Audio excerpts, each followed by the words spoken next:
विडी कामगारांना 379 प्रमाणे किमान वेतन द्या आणि थकीत वेतन वसूल करा म्हणत सीटूने सहाय्यक कामगार आयुक्तांना निवेदन दिले।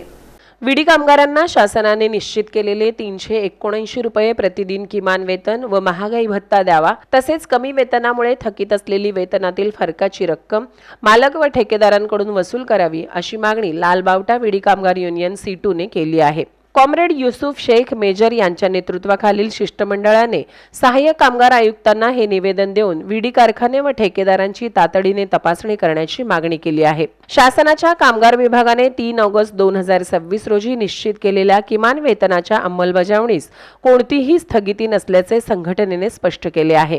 त्यामुळे कमी वेतन देणाऱ्या मालक व ठेकेदारांवर कायदेशीर कारवाई करून कामगारांना थकीत वेतनाची आणि फरकाची रक्कम मिळवून द्यावी, अशी मागणी यावेळी करण्यात आली। या प्रसंगी comrade Nasima Shaikh, comrade William Sasane, comrade Shakuntala Panibhate, comrade Bapu Sable, Ligavva Solapure, Shevanta Deshmukh, Arifa Shaikh, Sangita Edke, Anuradha Dornal, Bibi Tarkash, Atik Dandoti, Balaji Mhetre, Moshin Shaikh यांच्यासह विडी कामगार उपस्थित होते। शासनाने निश्चित केलेले किमान वेतन हा कामगारांचा कायदेशीर हक्क असून त्याची प्रभावी अंमलबजावणी करण्यासाठी प्रशासनाने तातडीने कारवाई करावी, अशी ही मागणी शिष्टमंडळाने केली आहे।